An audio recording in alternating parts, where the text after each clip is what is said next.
Para nós é um honor o hobby dominicano que aqui está presente, por render um tributo, um honor chiquito de uma ofrenda floral a nos pátria, Juan Pablo Duarte, e independência, aniversário 177 de nossa independência, está fecha especial, 177 anos de estar independente de qualquer potência internacional estrangeira. 177 anos de aniversário de nossa independência de República Dominicana.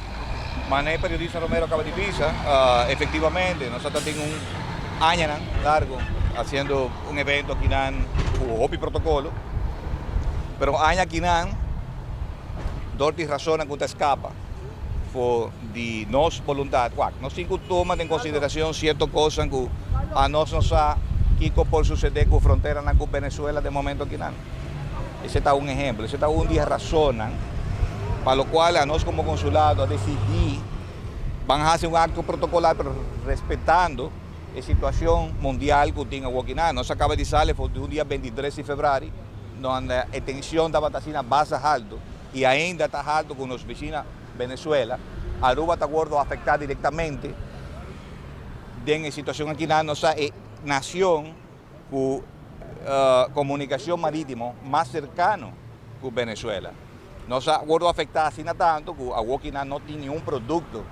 viniendo de Venezuela y es una que compra, por ejemplo, un ticket para venir día 25, 26, 27 de Venezuela,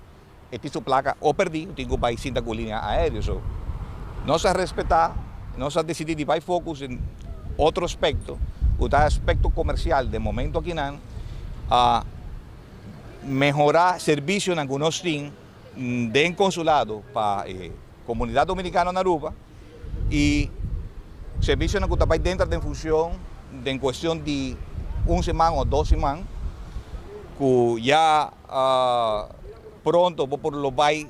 haya pasaporte dominicano aquí en mes na Aruba. O sea, no son tengo mandar vai buscar, tengo guarda 6 semanas, 8 semanas para llegar, sino que bota para llegar de 1 semana o 2 semanas máximo aquí en mes na Aruba.